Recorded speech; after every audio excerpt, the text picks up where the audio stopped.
These people are not professionals, they're not engineers, they're not gun enthusiasts for certain. They're afraid of what they don't understand. The fact that we own guns and that criminals have to be afraid of civilian gun ownership helps to greatly reduce the number of crimes.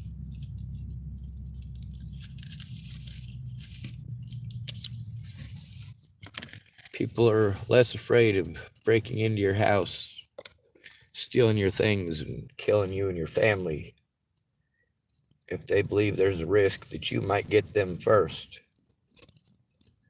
And when people hear somebody messing around their house, yeah, there's lots of people that know exactly where their shotgun be sitting, and they know the layout of their house. They've probably thought a few times of about a different entry point every day of the week.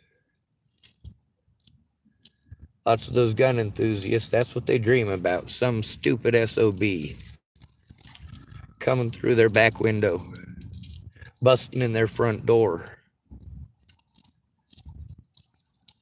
Yeah, they think about that stuff. The Second Amendment is to protect the First Amendment, however. The problem is that the First Amendment does not cover lying. Yes, you're allowed to, but it's not covered by the First Amendment.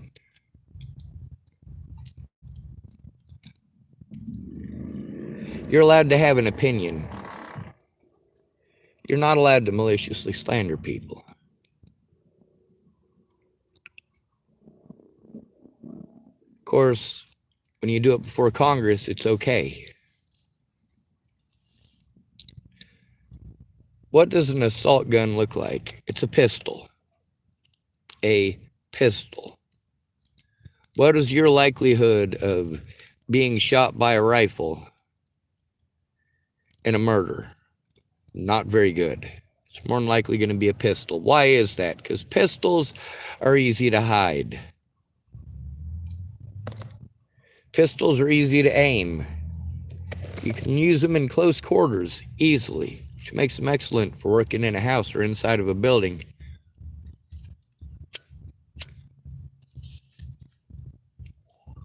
Or through alleyways.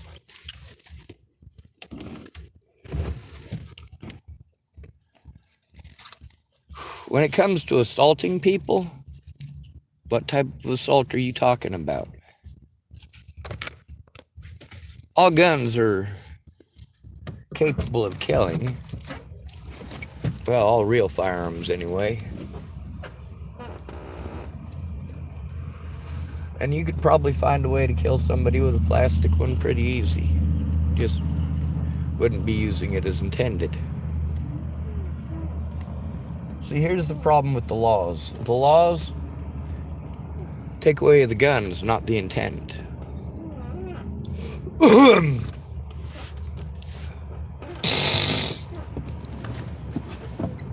When you force people to get inventive, they get inventive. Like that guy in Japan who killed a former prime minister with a homemade gun.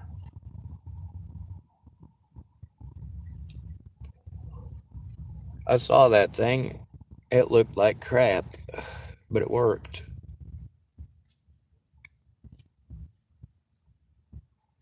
Criminals don't care about the laws.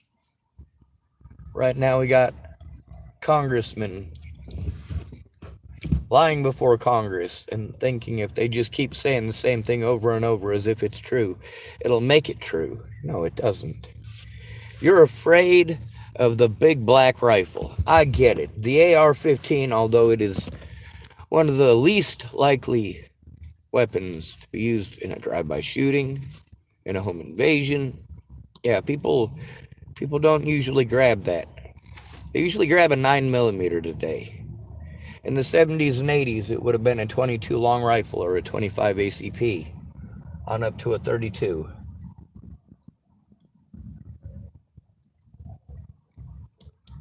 9mm are real popular because they do have stopping power and they have a real good ability to reduce the muzzle climb. That's when you fire a bullet, the front end of the gun raises up a little bit. Your second shot is a lot quicker when you don't have a lot of muzzle climb. So 9mm is pretty popular still. Very popular. Most homicides are not committed with a rifle. Now, having hunting accidents, yeah, you're likely to get shot with a rifle. Most people don't hunt with a handgun.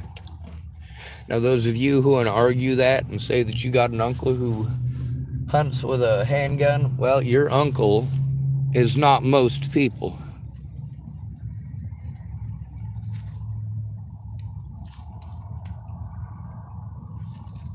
When it comes to disarming the American public, which is what's happening, we're leaving the door wide open for more criminals who don't care about the laws. You'll follow the law because you're afraid of getting your kids took. You'll give up your guns. You say from your cold, dead hands. But no, the moment they come to your door to retrieve your kids, yeah, you're going to bow down.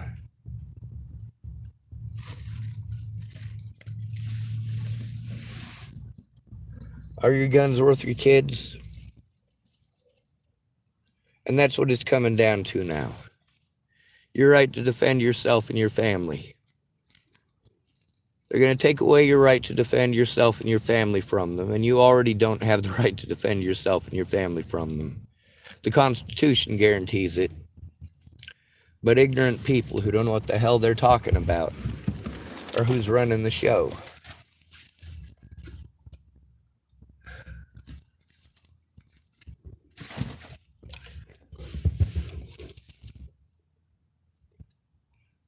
What it comes down to is people wanting to argue an ignorant side versus the educated side. And the educated side is losing. Because the ignorant side just says the same ignorance over and over and over again. And the American public is dumb enough to go along.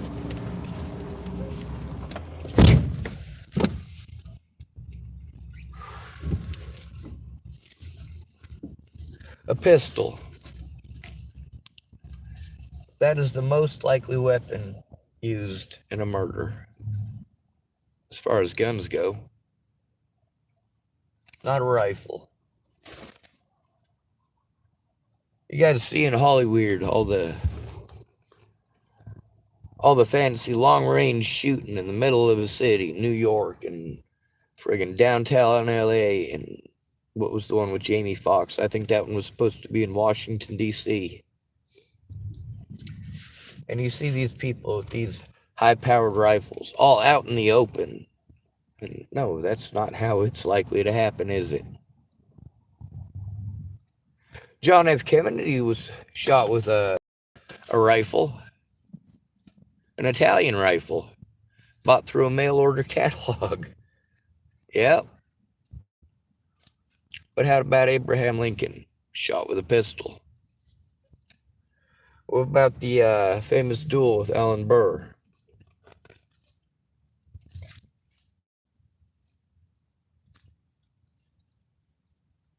Is that the right name? Probably not. Close enough. Pistols. What was Ronald Reagan shot with? Pistol.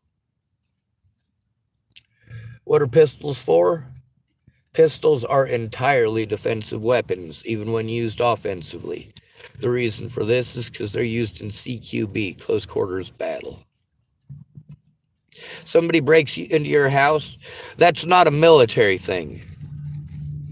That's a close quarters battle, whether you're in the military or not. When somebody shoves you into a walk-in closet, or tries to smash you down into a regular closet, you're in a very close quarters battle at that point. What do you do if somebody has a rifle in that situation? Move it to the side. That's all you got to do. You're in very close quarters. It's difficult to move that clunky thing quickly. You got a handgun? Quick, fast, and in a hurry. We got a lot of people who are wanting to ban these things because people are getting killed. But you know what? People get killed no matter what. At least this way, a 90-pound woman has the ability to defend herself against a 300-pound man. And also, at least this way, a 90-pound man has the ability to defend himself against a 300-pound woman. Both of those are very intimidating. But then, of course, we want to deprive people of the right to own guns. Are potheads likely to go run around shooting each other? No. But we want to make sure that people who smoke pot, if they get a pot license, that they're not allowed to own a firearm. Well, that's not right.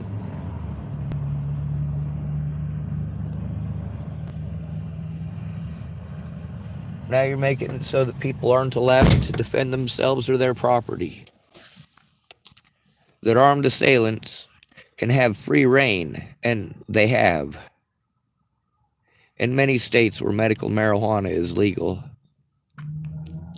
we have armed peoples going to these facilities. These facilities that pay taxes. Facilities that are currently paying for 30% of the education in Nebraska. 30% of the education in Colorado. That is quite significant just from one crop. 30% of it.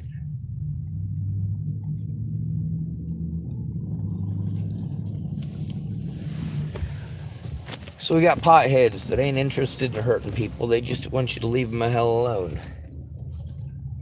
Well, now, if they own a pot business, you know that they're either unarmed or they're committing a felony. One or the other. It's illegal for you to own that firearm if you smoke pot. How strange is that?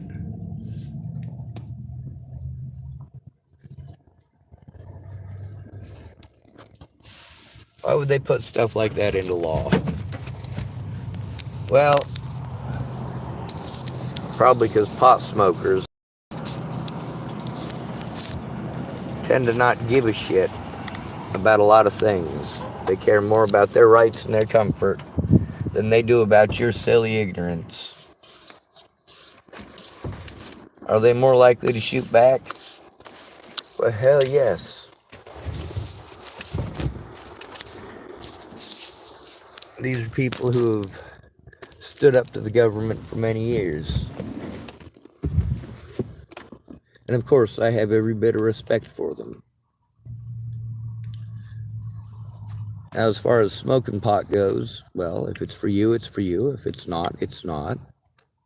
People shouldn't be forced to believe the way that you do, and you shouldn't be forced to do what others want you to. We live in the United States, and we have idiots who run things. And we've got conservatives who basically all they do is blame each other. Now there's the liberals, so they can blame the liberals too. I like a lot of liberal ideology. I really do. I'm not so big on most of the Confederate ideology. Sorry, I meant conservative.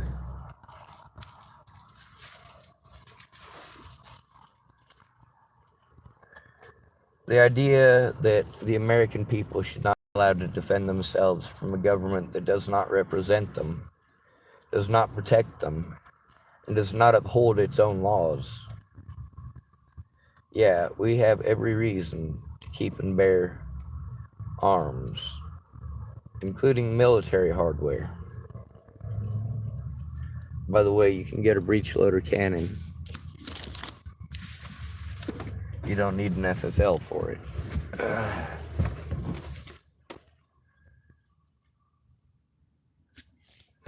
You can also get a 37mm Hotchkiss, hand cranked. without a federal firearms license. You can get a hand-cranked Gatling without a federal firearms license.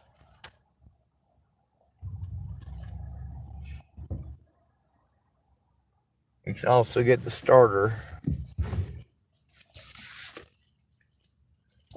just about any auto parts store. You can find one that'll have 2 bolt holes that'll line up right with where that hand crank goes for just in case.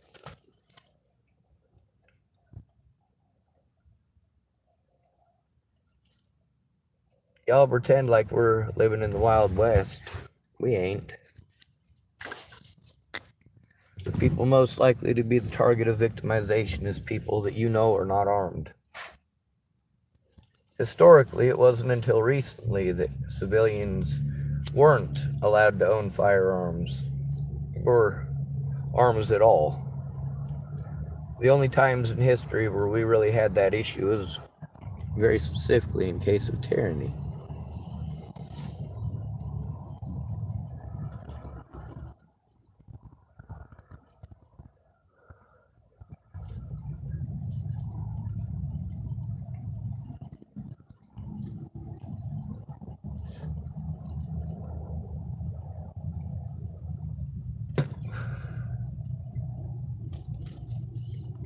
Life is grand, ain't it? So after all the time that I spent talking about the Second Amendment, what it's supposed to be for, and the stupidity of America's laws, I'm still for the First Amendment first, and the Second Amendment second. The reason that we should never give up the Second Amendment is because that's the only amendment that guarantees the First Amendment. When people want to be tyrants and shut down your voice, you have the right to pick up your firearm and have the right to fight back.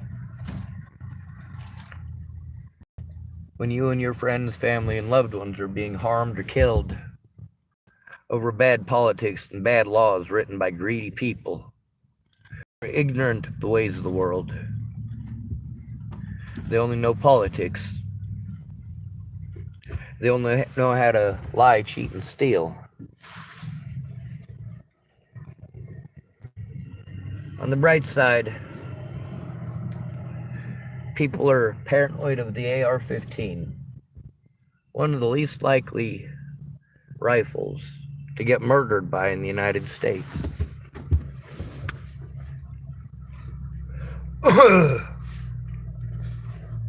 Y'all would be surprised at how many homicides there are per year in the United States. You'd also be surprised by how many are committed by women. You'd be surprised at how many different ways people are murdered.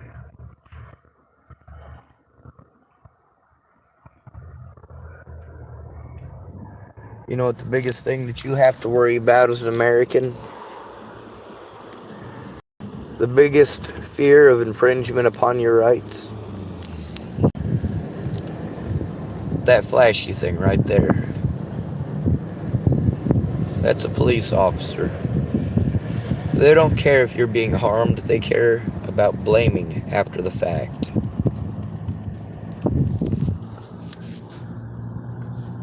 It's hard to have any respect for people like that, especially when they ignore the most victimized people in the country, make excuses for it, talk over the victim.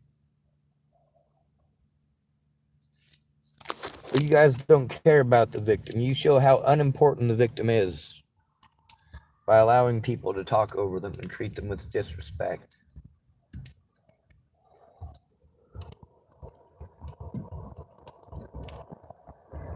Just because somebody's smiling when they tell you something don't mean they're telling the truth.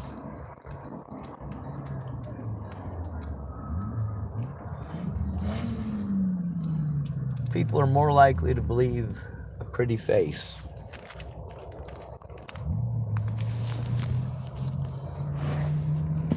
There's test that people do is called the ambiguous story, I believe. Something to that effect. Took those words from Leslie Snell. Something to that effect. Now, in the ambiguous story, they have it so they tell this story, and it really doesn't tell you whether it's a man or a woman who did what, when, or where. It just tells you that there's a certain amount of people. This is a man, this is a woman. And they tell the story, and through the story, they don't actually specify whether it's the man or the woman that they're talking about from either position. And at the end of the story, they ask, whether it was the man or the woman who did what. They wanted to know who it was that did what, who it was that was the aggressor, who it was who was the defender, things of that nature. Most people chose the woman as the victim and the male as the predator. Most people. Statistically, women are far more likely to be predators, but men are far more likely to go to jail and be convicted for it. They're far more likely to have a long sentence. Female sex offenders, for example. I believe this year they said the statistics of male teachers versus female teachers who got busted having sex with students was 13-1. We're only halfway through the year. 13 female teachers had sex with their underage students. For every one male teacher who had sex with an underage student.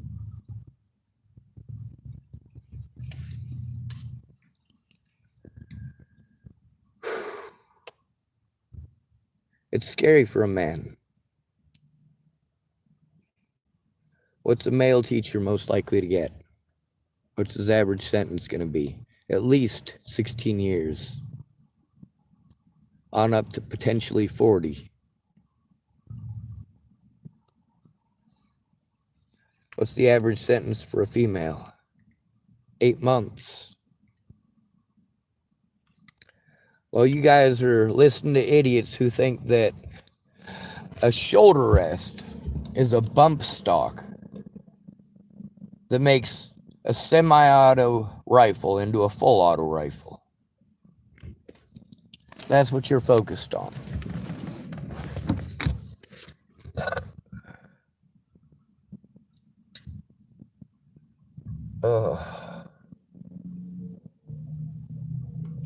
When it comes to mental health, y'all have your opinions based on what you're told.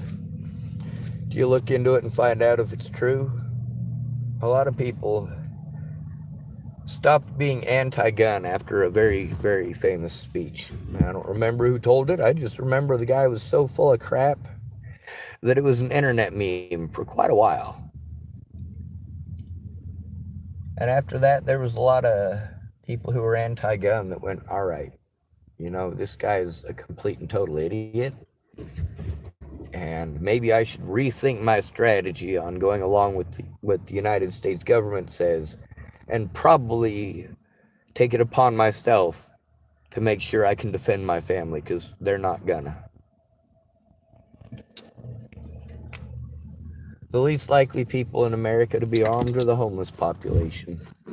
The homeless are less likely to own firearms than the felon population.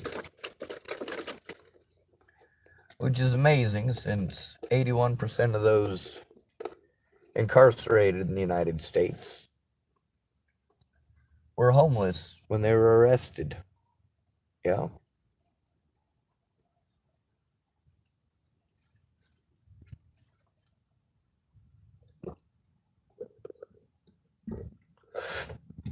As a homeless person, a lot of people try to push you to carry a knife. Because if you're attacked, you have that knife. Here's why that's stupid. In a lot of places, they have laws about how big of a knife you're allowed to even have, and whether or not you're allowed to carry it. if it doesn't have a finger guard, or if the blade is folding, it's not safe to use for any sort of defensive purposes. Really, all it's going to do is possibly intimidate them.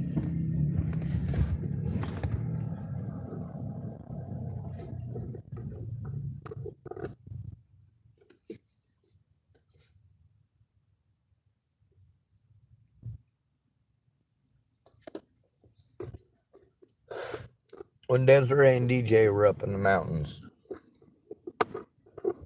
and that man tried to kill them both over his dog attacking their dog. Was Desiree shot or was she stabbed? She was stabbed 37 times. She survived. Was DJ shot or was he stabbed? DJ was gutted like a fish.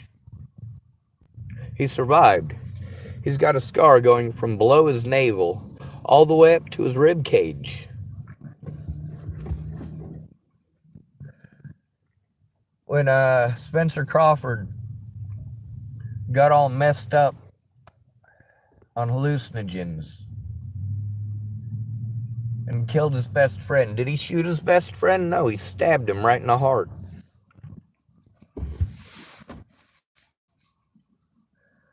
When Dino was being assaulted and attacked by Brian Farmer and Jared Wallace and 2 others, did he pull out a gun and shoot those people? No.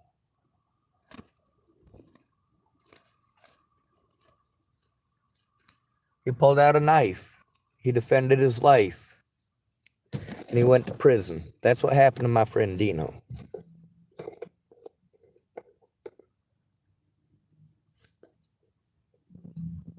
The same thing happened to Eddie.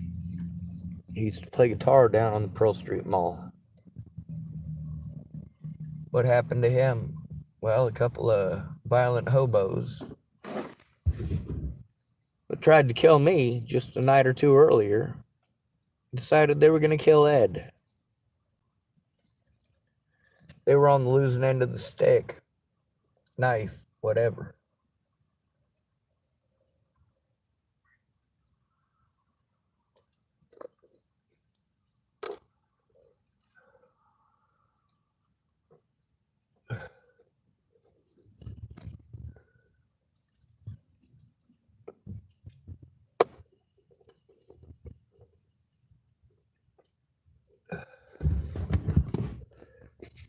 My education is from living a rough life while you guys live under a rock with manservants and maidservants. You call them mommy and daddy and grammy and grampy.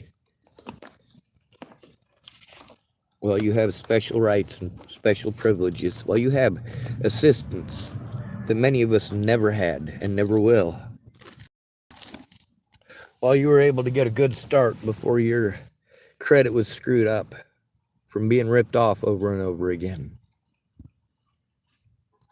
Before it became extremely difficult to get into housing because you always had to rent just a room from somebody. So you've got long periods of time where you've got no rental history. Because you didn't have the money to do it. And then, of course, you're not as popular or as cool because you don't have money to go spend on doing cool stuff. Nowadays, there's a lot of people that, well, they don't care what else is going on in the world. They just want to have fun. They don't care at whose expense. It's all about having fun. Are you the fun one? Probably not. Anyway, moral of the story, the guns aren't going away. They're never going to go away. You've got 2 choices. Either you have guns and so do the criminals, or just the criminals have guns. Those are your 2 choices. There is no in between. Either you and your neighbors can defend your neighborhood, or they can't.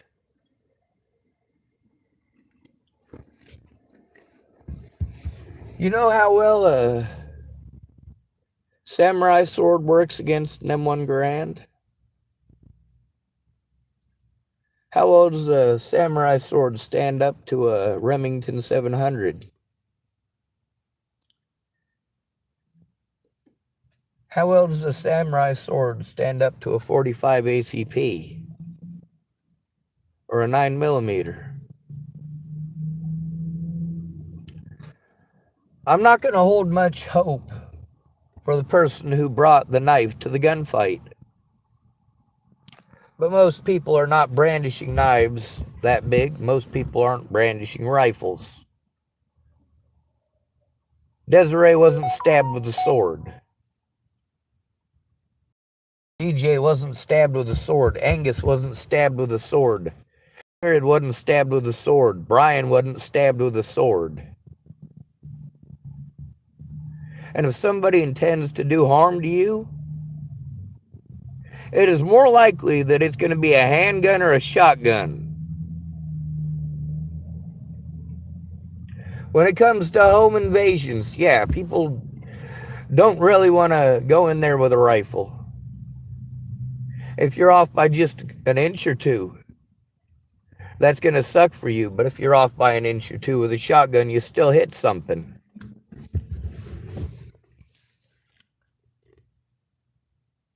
You're not likely to try to defend your house with a bolt-action rifle. You're more likely to use it to scare off poachers or trespassers.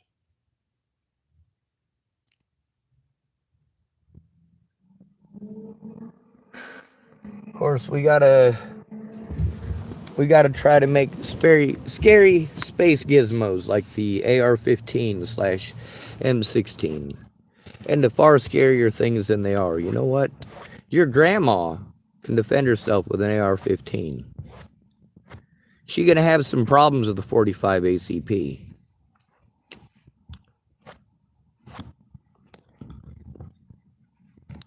The thing is, we're trying to ban the stuff that's the safest.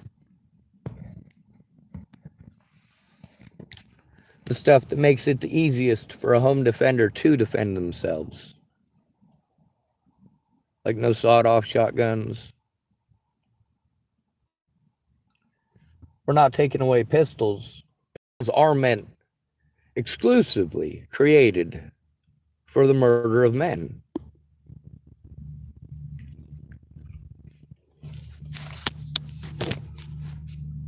Guns of that caliber and size were never meant for hunting, even though there are some people who make specialty hunting pistols now.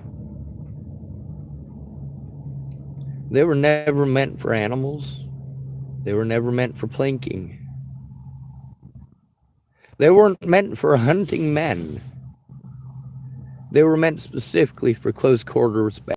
Whether it's offensive or defensive is arbitrary. The fact is, you're in a battle. Whether you're in the military or not is arbitrary. You're still in a battle for life and death.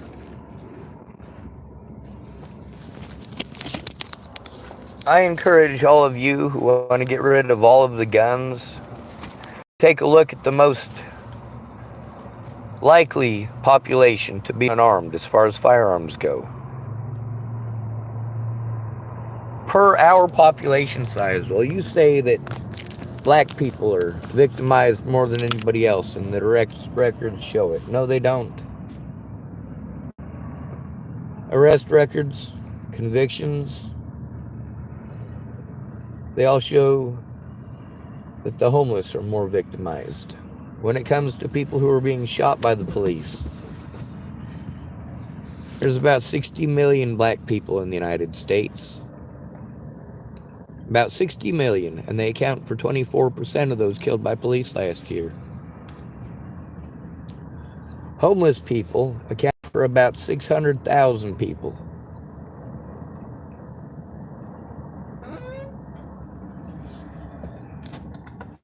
That's 1/100th the size.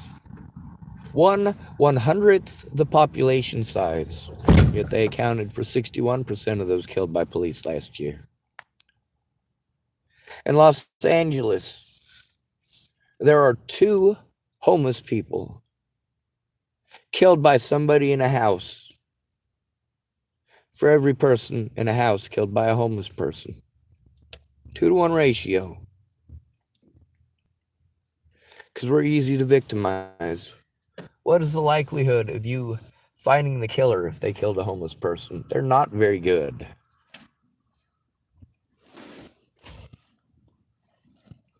That's why we have people travel the country, searching for the worst of the worst, making sure they never see the light of day. They call it going up the mountain with a bottle. Basically what that means is, let's say you've got an alcoholic and he does something abhorrent, something terrible. Maybe he beat up somebody with Down syndrome and took all of his property and left him homeless, half dead. Or maybe you raped somebody. Let's say you're addicted to Captain Morgan. Somebody invites you up the mountain with a bottle of Captain Morgan. They'll promise you that they'll share it, and only with you. But they're not breaking the seal until they get up to camp. If you're a hardcore alcoholic, you'll go. Maybe you're addicted to heroin. Maybe you're addicted to meth. Maybe you're addicted to cocaine. It doesn't necessarily have to be a bottle. And the chances of them having a gun to kill you with are not at all significant. When street people take you out to give you justice, and they invite you up the mountain with a bottle, ain't none of this assassination to the back of the head with a big-ass silencer that you can't hide. No, they're going to beat you to death with a stick? Or beat you to death with a rock? Or they're going to slice you to ribbons?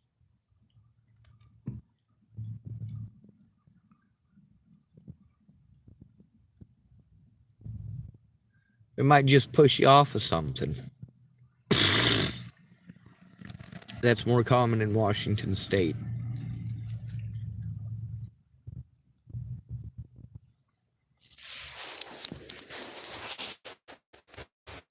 Anyway, I believe in the Second Amendment, and I believe in its power. I believe that the reason that I have the First Amendment, even if it's in its limited capacity now, is specifically because there are people who own guns. And every officer is afraid of somebody shooting back. At least he'd better be. We should all be afraid of people shooting back. That's part of the deterrent. Mutually assured destruction. If you know that you can walk into a school and nobody's going to have a gun in there, but you know that everybody in a police station is likely armed to the teeth, which one are you going to go for? Personally, I got something called morality. I wouldn't go for either one of them. Not sure if you noticed, but I'm against killing. Do I believe that there should be consequences? Yes. Do I believe that killing people who kill people shows that killing is wrong? No, it doesn't show that it's wrong. I mean, take a look at the stuff that I'm going through. When my predators do messed up stuff to me, and I speak up, and I'm not heard. When I threaten to do something like that back to my predators, I'm not doing it under the mistaken belief that there's gonna be no consequences.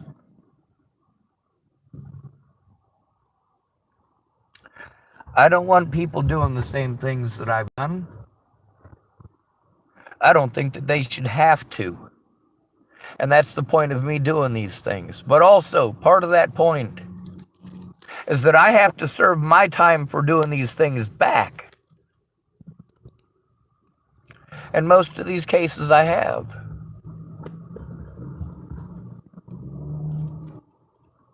There's also the stuff that you won't listen to, no matter how much I blatantly admit it on the internet.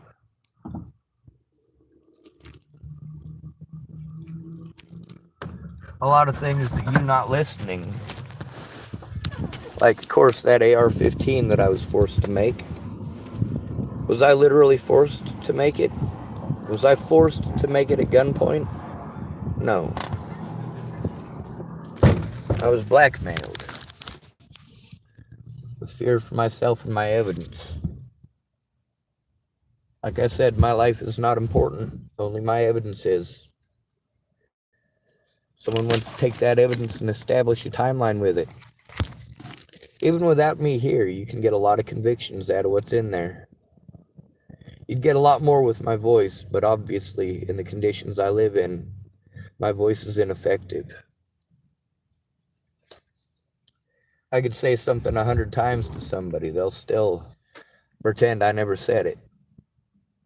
That's where going back through the recordings and listening to them and making sure that I'm not incorrect. And if I make a mistake, I step forward and I admit it right away. If I catch it.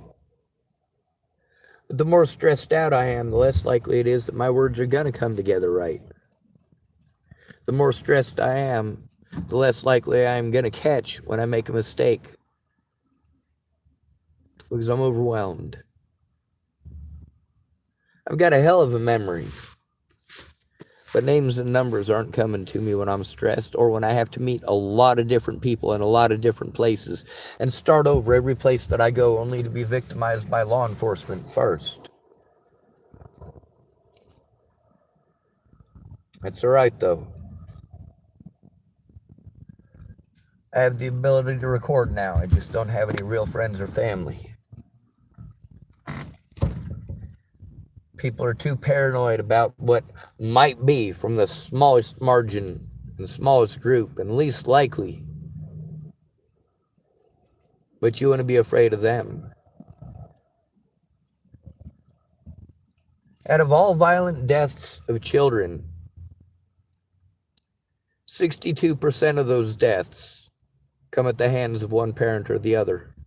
31% of them the father, 31% of them the mother. That means over half the time when a child is killed, it was one of the parents who did it. Over 80% of the child molestations and sexual assaults are at the hands of one parent or the other. And an additional 16% is from other family members. So 96% of the time, it's from a family member.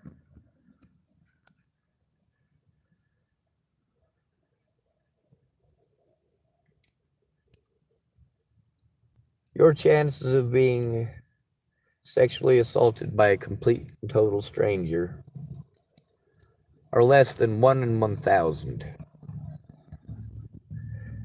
Less than 1 out of 1,000 assaults against a child happens at the hands of a stranger.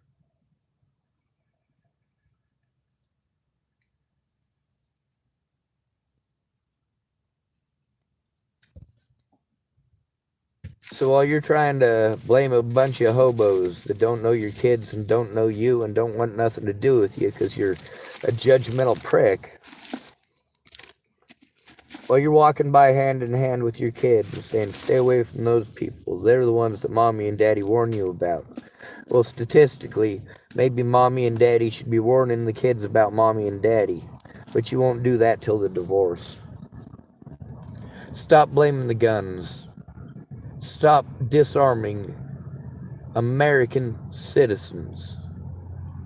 We are dependent upon the Second Amendment for our First Amendment rights, and you can see that based on the parts of our society who are marginalized in such a way as to not have firearms, or to have very few.